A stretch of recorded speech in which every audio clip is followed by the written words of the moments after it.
저희 프로젝트의 타이틀은 소닉인데요. 이게 서브젝트 컨시스턴트 이미지 제너레이션이라는 저희 주제에서 몇 글자씩 따서 지어봤습니다. 논문들이 보통 이렇게 짓더라고요. 그래서 이제 발표 시작해 보도록 하겠습니다. 목차는 다음과 같은데요. 어차피 설명할 내용들이니까 빠르게 넘어가도록 하겠습니다. 자, 그러면 먼저 저희 프로젝트는 기본적으로 산학협력 프로젝트이기 때문에 실제 인더스트리에서 수요가 있는 태스크를 주제로 시작되었다는 사실을 먼저 알려드리고요. 자, 여러분들이 예를 들어 쿠팡이나 알리 같은 이커머스 사이트에서 물건을 사고 파는 자영업자 혹은 이제 중소업체의 사장이라고 해봅시다. 그러면 이제 당연히 그런 데서 물건을 파는 사람들은 딱 한 가지 물건만 팔지 않겠죠. 그럴 거면 장사를 하는 이유가 없잖아요. 그래서 이제 여러분들의 상품이 홍보가 되려면 상품 설명란에 당연히 이제 일상용품이나 가전제품 같은 경우에 이제 특히 고객들이 중요시하는 게 상품의 이미지들이 포함이 되어야 할 겁니다. 그런데 이제 상품 사진을 활용하려면 뭐가 필요할까요? 다양한 구도에서 이제 멋지게 찍어줄 사진사하고 조명, 배경 세팅까지 이제 다양한 준비 요소들이 있습니다. 그런데 이제 이게 말씀드렸다시피 여러분들은 이제 중소업체의 사장이거나 1인 사업자예요. 그러면 이제 예를 들어 100가지의 다양한 상품을 파는데 이 모든 물건들에 대해서 그렇게 정성을 다해서 홍보 사진을 찍고 돈을 투자할 여력은 되지 않겠죠. 그래서 이제 그렇다면 저희의 목표는 뭐가 될까요? 저렇게 엉망인 구도 아니면 뭐 전문성이 떨어지는 사람이 직접 찍은 사진도 이렇게 전문가가 심혈을 기울여서 세팅한 배경, 구도, 조명 아래에서 찍은 것처럼 감쪽같이 바꿔주는 것이 되겠습니다. 그래서 일단 이렇게만 얘기하면은 저희가 정확히 어떤 거를 했는지 와닿지 않으실 수 있기 때문에 실제 결과물을 하나 보여드리도록 하겠습니다.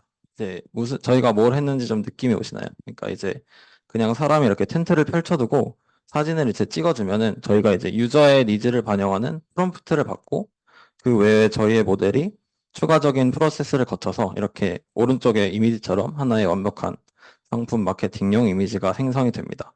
배경과의 조화도 되게 자연스럽죠. 그래서 그럼 저희가 이걸 어떻게 했냐? 이거를 프로세스를 조금 더 구체적으로 설명을 드리겠습니다. 저희의 플로우는 다음과 같은데요. 되게 단순화되어 있는 이미지들이고, 처음에 이제 이미지가, 맨 왼쪽에 있는 이미지가 모델에 들어갑니다. 그러면, 저 이미지에 대해서 저희가 직접 파인튜닝한 분립을 통해서 캡션을 생성을 합니다. 이 캡션은 나중에 쓰일 거고요. 그리고 이제 이즈넷 모델을 통해서 세그멘테이션을 진행하는데요. 이거는 뭐 하는 거냐면, 저희 타겟 물체인 저 샴푸통이 있죠. 그 샴푸통에 대한 마스크를 따서 마스크와 배경을 분리합니다. 그래서 이제 마스크 상품은 따로 보관되어 있고, 또 그리고 이제 저 검은색 사진이 이제 크롭되고 난 후의 사진이고요. 그 뒤에 배경에 대해서 뎁스맵을 생성을 하는데, 이거는 이제 아까 앞에서도 보셨다시피, 원근감이 사진에서 되게 중요한 요소 중에 하나잖아요. 그래서 이제 미리 배경에 원근감을 매핑을 해줍니다. 그리고 이제 그 뒤에 사진에 대한 컨셉과 유저의 프롬프트를, 사진에 대한 캡션하고 유저의 프롬프트를 인풋으로 받아서 그 받은 프롬프트에 어울리는 배경을 생성을 합니다. 그러면 이제 마지막에 저 사진이 나와요. 참고로 이제 저 크롭된 마스크에 대해, 크롭된 사진에 대해서 생성을 하는 거기 때문에 저 하얀색 부분도 이제 모델이 알아서 생성을 해주는데 그거를 이제 왼쪽에 첫 이미지에 있는 샴푸와 그 다음에 이제 맨 오른쪽에 생성된 사진을 이제 합치면은 이제 새로운 배경이 생성되는 프로세스가 끝이 납니다. 그러면 이제 결과물들을 보여드리기 앞서서 사실 이 뒤에 모델들은 원래 기존에 있는 기성 모델들이 되게 잘하는 모델들이에요. 근데 캡션 같은 경우에는 좀 저희가 구체적으로 설명을 하는 게 배경 생성이나 그 배경 생성을 할 때 그 이미지의 어떤 그 객체의 분위기를 반영하는 데 도움이 많이 되는 것 같아서 저희가 캡션 모델은 직접 파인 튜닝을 했습니다.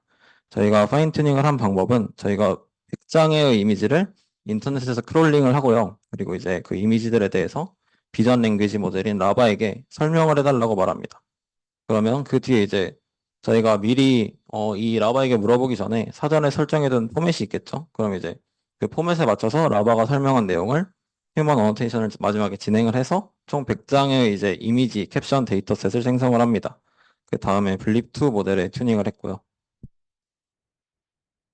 자, 그럼 이제 잘 보이실지 모르겠는데, 이게 잘 안 보이겠네요. 아무튼, 한 줄로 이제 엄청 간단했던 캡션이 이제 좀 구체적인 색감이나 질감들을 표현해주게 됩니다.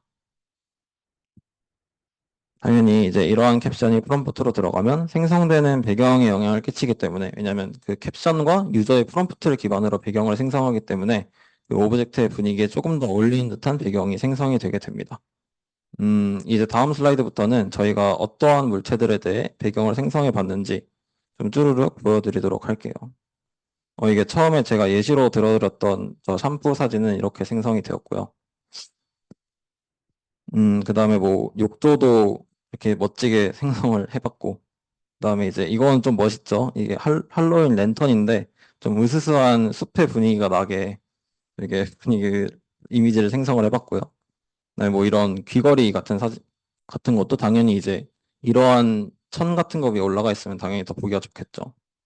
그리고 이제 이거는 크리스마스 트리인데 보시면 이제 빛의 디테일도 되게 좋아요. 자세히 보시면은 되게 좋은 거라는 걸 알 수 있고. 네, 그렇습니다. 그런데 이제 당연히 이렇게까지만 하면은 너무 심심하잖아요. 그래서 이제 저희가 이러한 방법론은 이제 근본적인 한계가 있다라고 정의를 했습니다. 보셨다시피 첫 번째 방법론 같은 경우에는 이미지가 들어오면은 물체를 찾아서 크롭을 하고 그거를 잘라서 보관을 했다가 마지막에 배경을 생성한 뒤에 다시 덮는 방식이에요. 그러면 이제 그게 뭐가 문제가 되냐면 물체의 위치나 각도나 크기나 그런 것들이 이제 유저의 하나의 인풋 이미지에 달려 있고 이제 변화가 불가능하게 되잖아요. 그래서 이제 저희는 이것도 좋지만 어떻게 하면은 조금 더 이 유저가 원하는 특정한 오브젝트가 있을 텐데 그 오브젝트에 대해서 조금 더 자유롭게 생성을 할 수 있을까를 고민하게 되었습니다. 그러다가 이제 떠오른 것이 Personalized Diffusion 모델입니다. 이게 뭐냐면 지금도 이미 뭐 디퓨전 모델의 이미지 생성 능력 자체가 엄청 뛰어나죠. 엄청나게 뛰어나지만 좀 특정한 태스크, 뭐 예를 들어 뭐 원한다면 뭐 예를 들어 수박을 엄청나게 잘 생성을 하는 디퓨전 모델을 만들 수도 있고요. 아니면 뭐 축구 선수들을 엄청나게 잘 생성을 하는 모델이라던가 이렇게 좀 특별한 목적성을 가지고 디퓨전 모델을 튜닝을 해서 그 목적성에 맞게 생성을 해주자는 겁니다. 그래서 이제 저희 태스크가 여기서 사실 조금 변질이 되긴 했어요. 원래는 배경만 생성을 하는 거였다면 이제는 단순히 배경 생성을 넘어서 유저가 인풋으로 이미지를 넣어주면 그 이미지에 대해서 완벽하게 학습을 해서 그 물체에 관해서는 좀 자유자재로 배경 생성이든 아니면 뭐 여러 개를 생성하든 이런 식으로 자유롭게 컨트롤이 가능하게 하자라는 목표로 2차 태스크를 잡고 시작을 하게 되었습니다.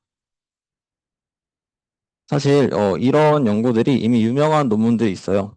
지금 보시는 게 드림부스라는 페이퍼에서 나온 사진인데 저기 왼쪽에 강아지 사진 4개가 보이시죠?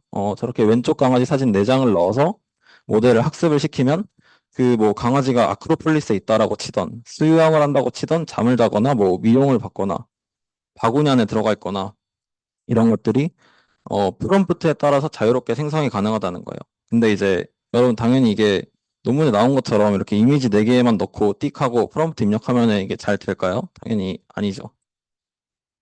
이게 드림부스의 기본적인 구조인데요. 좀 이거를 당연히 막 지금 설명을 할 건 아니고요. 좀 하나만 좀 짚고 싶은 포인트가 있어서 설명을 해드리면은 이게 기본적인 학습 방식이 어떻게 되냐면 저기 우측 상단에 보시면은 V 도그라는 프롬프트가 있어요. 이게 뭐냐면 저 유저가 인풋으로 저 넣은 북실북실한 강아지 있죠. 저 3장의 사진 있는 강아지가 저 강아지가 바로 이제 V 강아지가 되는 겁니다. 앞으로 이제 네 이름은 V다라고 이제 정의를 해주는 거죠. 그래서 이제 또 이 모델 내부적으로 학습 과정을 거치다 보면은 저 V라는 특정한 토큰에 대해서 저 특정한 강아지를 매칭을 시킵니다. 그래서 예를 들어 뭐 나중에 학습이 끝나고 나서 V 강아지가 수영을 한다. 그럼 이제 저 복실복실한 강아지가 수영을 하는 이제 이미지가 생성되는 거죠. 네, 대충 그런 방식으로 학습을 하는 모델이다라고 이걸 알아두시면 좋을 것 같고요.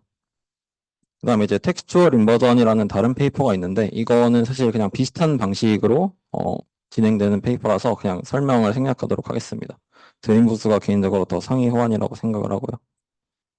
그래서 이제 저희가 이걸 가지고 그럼 이제 사물에 저희 태스크가 원래 사물에 배경 생성을 하는 거였으니까 사물을 가지고 실험을 해봤습니다. 그래서 드림부스 이거 페이퍼 진짜 되냐? 진실을 말하고 있는 거냐? 라고 이제 저희가 테스트를 해봤는데 자, 이거 보시면은 좀 이상하죠? 다시 보여드리면은, 좌측에 있는 사진이, 보시면 똑같은 이제 손이에요. 그러니까 저 에어팟을 들고 있던 손이 똑같이 생성이 된다던가, 아니면은 자세히 보시면은 저 책상의 재질도 똑같이 생성이 되고 좀 이상해요. 논문들이 저는 대부분 그런 경향이 많다고 생각을 하는데, 이제 리프로덕션 하는 게 되게 어렵죠. 그래서 이제 저희가 규정한 드림부스의 한계점은 다음과 같습니다. 서브젝트가 안정적으로 재현되지가 않고요. 그리고 정말 안정적으로 생성을 하려면 그 이미지와 좀 어울리는 프롬프트를 넣어줘야 돼요. 예를 들어 뭐 부처님이 교회에 있다. 이런 부처님을 학습한 다음에 교회에 있는 부처님을 생성하려고 하면 이제 잘 안 되는 뭐 그런 예를 들자면 뭐 그런 느낌이고 또 이미지 사진도 5장이라고 논문에서는 말했는데 좀 안정적으로 생성을 하려면 최소 15개 정도 넣어줘야 된다든지 그러니까 이제 저희가 그래서 이제 이런 게 있네 하고 이걸로 하면 되겠다 하고 이제 해봤는데 잘 안 돼가지고 좀 이제 화가 났어요. 그래서 잘 안 되니까 그래서 이제 그러니까 우리가 조금 더 이걸 발전시켜가지고 더 잘 해보자라는 생각을 하고 또 다른 방법론을 이제 생각을 해보게 되는데 이게 지금 저희가 아직 진행 중이고 진행 중인 방법론인 소닉입니다. 저희 레퍼런스는 초즌 원이라는 이 한 달 전에 나온 페이퍼인데 이 페이퍼에서 영감을 얻고 좀 변형을 해서 진행을 했습니다. 당연히 이제 이 논문의 내용을 설명하는 건 아니고요. 이 논문의 목적도 저희와 비슷하게 좀 서브젝트 콘시스턴트한 이미지를 생성을 하는 거예요. 대신에 얘는 뭐냐면 타겟 이미지가 없어요. 그래서 예를 들어 내가 무슨 말이냐면 이게 내가 원하는 목표를 프롬프트로 설명을 하면은 이제 모델을 돌려보면은 하나의 객체로 수렴은 되는데 이 객체가 이제 뭐 내가 특정하게 생김새 같은 걸 지정하거나 아니면 정답 이미지가 있는 게 아니고 내가 작성한 프롬프트를 기반으로 이 모델이 알아서 학습을 해서 이런 프롬프트에 너는 이런 객체가 학습이 된다. 그런 논문입니다. 그런데 이제 저희는 타겟 이미지가 있잖아요. 저희는 지금 예를 들어 뭐 아까 말씀드렸던 마케팅이라고 하면은 뭐 예를 들어 뭐 물병을 사람이 트레이닝을 하고 싶으면 그 유저가 넣은 물병 사진이 있을 거고 그런 식으로 이제 타겟 이미지가 있기 때문에 이거를 그대로 쓸 수는 없고 당연히 변형을 해줘야 됩니다. 이거를 저희가 좀 논문처럼 좀 멋있게 만들었으면 좋았을 텐데 그렇게 좀 급하게 만들어서 말로 한번 천천히 풀어보겠습니다. 먼저 이제 드림부스에서 아까 말씀드렸다시피 이미지를 넣어요. 유저 이미지 5개를 받고 SKS 캐릭터 이게 지금 이미지 사진이 캐릭터로 예시가 되어 있기 때문에 프롬프트를 이렇게 작성을 했는데 SKS 캐릭터라는 프롬프트를 넣어서 디퓨전 모델을 훈련을 시킵니다. 참고로 이제 SKS는 이제 아까 V 도구라는 그 V라는 토큰이 있었죠. 그런 역할을 하는 대표적인 토큰 중에 하나다라고 보시면 됩니다. 그러면 이렇게 우리가 원하는 유저의 이미지 5장과 SKS 캐릭터라는 프롬프트를 넣어서 디퓨전 모델 학습을 시키고 그러면 이제 제가 말씀드렸다시피 당연히 완벽하게 학습이 되진 않아요. 그래도 이제 어느 정도 유사한 이미지들이 생성을 할 수 있는 능력을 갖추겠죠. 그럼 이제 그 트레이닝된 디퓨전 모델을 통해서 이미지 128개를 생성을 합니다. 이 SKS 캐릭터라는. 그러면 이제 그거를 다이노 V2라는 이제 이미지를 벡터화 시켜주는 모델에 넣어서 그 생성한 128개의 이미지를 벡터 공간으로 보냅니다. 이때 중요한 거는 저기 사진의 아래 파란색 그림으로 살짝 나와 있는데 저희가 유저에게서 처음에 받은 인풋 이미지 5개도 벡터 공간에 같이 들어가요. 그러면 총 133개의 이미지가 벡터 공간에 존재하게 되겠죠. 그럼 이제 128개의 생성된 이미지들끼리 클러스터를 만듭니다. 그 벡터 공간 내에서. 비슷한 애들끼리 뭉쳐라라는 거죠. 그럼 이제 예를 들어서 128개 이미지에 대해서 클러스터가 10개가 생성이 되었다고 칠게요. 그러면은 그 정답 이미지와 정답 이미지 5개도 같이 벡터 공간에 들어가 있기 때문에 그 정답 이미지 5개와 벡터 공간 상에서 가장 평균 코사인 유사도가 높은 클러스터를 선택을 합니다. 클러스터별로 당연히 계산을 하고요. 그럼 이제 이게 뭘 하는 거냐면 우리 정답 이미지 5개와 벡터 공간에서 가장 가깝게 가장 유사하게 형성되어 있는 클러스터를 선택한다는 거예요. 그럼 이제 결국 우리가 찾는 거는 이 클러스터들 중에서 우리 정답이 가장 비슷한 애가 뭐냐 하는 거죠. 그럼 뭐 예를 들어 하나의 클러스터가 선택이 됐고 10개의 이미지가 있는 클러스터가 선택이 되었다고 치면은 이제 그 10개의 이미지와 저희가 처음에 받았던 유저 이미지 5개를 다시 넣어서 총 15개의 이미지로 디퓨전 모델을 훈련을 시킵니다. 그럼 아까보다 이제 데이터셋이 10개나 늘어났죠. 아까 제가 드림부스의 한계점을 말씀드릴 때 페이퍼에서는 분명히 5개면은 충분하다고 했는데 실제로는 이제 더 많은 이미지가 필요하다라고 말씀을 드렸잖아요. 그래서 이제 저희는 한정된 인풋 이미지가 주어졌을 때에도 어떻게 하면은 이제 디퓨전 모델에 특정한 오브젝트를 잘 학습시킬 수 있을지를 고민하다가 이러한 방법론을 고안하게 됐습니다. 이거는 이제 처음에는 최대 5번의 반복 학습을 하도록 설계를 했는데, 앞으로는 이제 뭐 특정한 조건을 건다든지 스레시홀드처럼 아니면 뭐 그런 방식으로 점점 더 이제 스탑 조건을 고도화해 나갈 예정이고, 물론 이제 우리 정답 이미지와 클러스터 간의 유사도를 측정하기 위해서 지금 코사인 유사도를 쓰고 있는데, 이게 또 문제가 예를 들어 배경 같은 게 있으면은 그게 완벽하게 그 객체 간의 관계만을 반영하지 않을 수가 있어요. 그래서 이제 그런 부분들에 대해서도 조금 더 보완을 해나갈 예정이고, 아직 발전할 그 방향이 많은 방법론입니다. 그럼에도 이제 다양한 방법으로 메서드를 수정하면서 현재 구현 가능한 어느 정도 구현이 됐다, 이걸 좀 보여드리고 싶어가지고 인퍼런스 예시들을 조금 한두 개 준비해 봤습니다. 자, 이게 원본 이미지 5장이고요. 올리스 티팟이라고 되어 있잖아요. 참고로 이제 올리스도 아까 말씀드렸던 SKS나 V와 같이 좀 이제 유니크한 토큰이라고 생각을 하시면 되고, 이 올리스란 티팟이 물에 떠다니고 있는 사진을 만들어라 라고 저희가 프롬프트를 줬어요. 트레이닝을 시킨 다음에. 예, 기대가 되는데, 이거 보시면은 이게 저희가 조작한 거 아니고요. 실제로 저희 모델이 이제 이렇게 생성을 해서 보시면은 아래에 받침대가 있잖아요. 이 받침대까지 완벽하게 학습을 해가지고 생성하는 모습을 보실 수가 있습니다. 저희가 이제 조작한 거 아니고, 다시 한번 말씀드리지만 이제 모델이 생성한 실제 사진입니다. 네. 자, 그리고 당연히 이제 제 순서를 바꿨어야 되나 싶은데 앞에가 좀 최우수 사례이고요. 이제 또 뒤에도 좀 괜찮은 애들이 있어서 한두 개 더 넣어봤습니다. 이래서 이제 꽃병이 있어요. 이제 꽃병에 대해서 뭐 꽃병을 학습을 시키고 장미가 들어있는 꽃병을 생성해라 라고 이렇게 말을 했더니 이게 꽤나 비슷하죠. 이게 색감이 사실 조금 다르긴 한데 그게 저희의 지금 보완할 부분 중에 하나고요. 대신에 이제 보시면은 문양 같은 게 되게 유사해요. 그래서 이제 장미가 이제 꽃병 안에 들어가 있는 것도 완벽하게 생성을 했고, 네, 그래서 그리고 마지막으로 이거는 또 생성한 친구가 넣어달라고 해서 이렇게 의자를 학습한 뒤에 책상과 함께 놔봐라 라고 했더니 이제 또 이렇게 색감은 마찬가지로 말씀드렸지만 조금 더 어두워졌지만 이제 형체 같은 거는 되게 비슷하게 학습을 지금도 하고 있어서, 네, 그렇습니다. 네, 이제 끝으로 이제 저희 방법론의 의의를 좀 말씀을 드리자면은 저희는 특정한 파인 튜닝 기법에 국한되지 않는 서브젝트 컨시스턴트한 이미지 제너레이션 메서드를 개발하고 싶다. 예를 들어 뭐 드림부스나 텍스처 인버전처럼 다양한 튜닝 방법이 있는데요.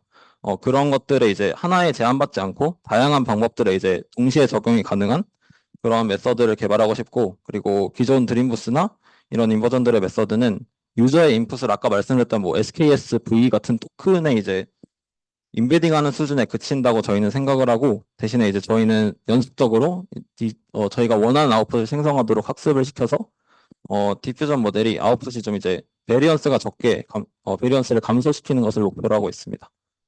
그리고 뭐 기존의 방법론들이 3장에서 5장이면 충분하다고 주장하는데 실제로 해보시면은 이제 그렇게 되는 거 거의 없고요.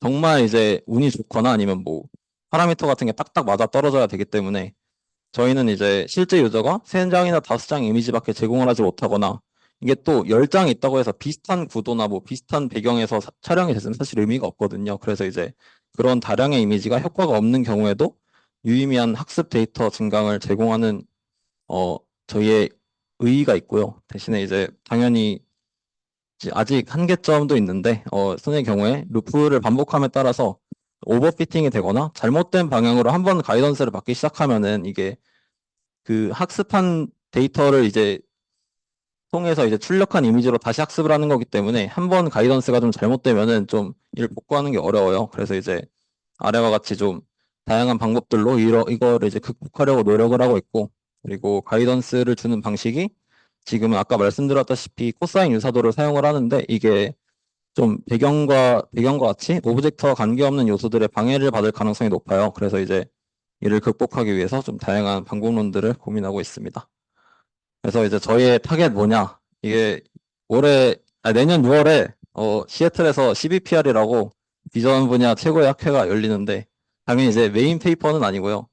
이제 메인 페이퍼는 이미 데드라인이 지났고 워크샵이라고 이제 특정한 분야들에 대해서 좀 짧은 논문 같은 걸 받는 그런 게 있는데 이제 저희가 좀 타겟으로 하는 이제 분야도 있고 그래서 이제 좀 겨울방학 동안에 잘 보완을 해가지고 CBPR 워크샵을 제출을 목표로 하고 있습니다. 3월 중순에 데드라인이기 때문에. 그리고 마지막으로 이제 저희가 산학협력인데 사실 레서 분들이 원래 저희가 지금 좀 들어보시면은 처음에 태스크랑 좀 달라졌는데도 저희가 이제 좀 리서치적으로 호기심이 생겨가지고 좀 해보겠다고 말씀을 드렸는데 이제 흔쾌히 알았다고 해주시고 이제 좀 리서치 할 때 이제 도움도 많이 주셔가지고 추가적으로 방학 때도 아마 좀 진행을 할 것 같은데 그런 점에서 너무 감사드린다 말하고 싶고 지금 레서 코파운더 조원우님이 지금 저기 참석을 해주셨는데 앉아 계신데 이제 감사드린다는 말씀과 함께 이제 발표 마무리하도록 하겠습니다. 감사합니다.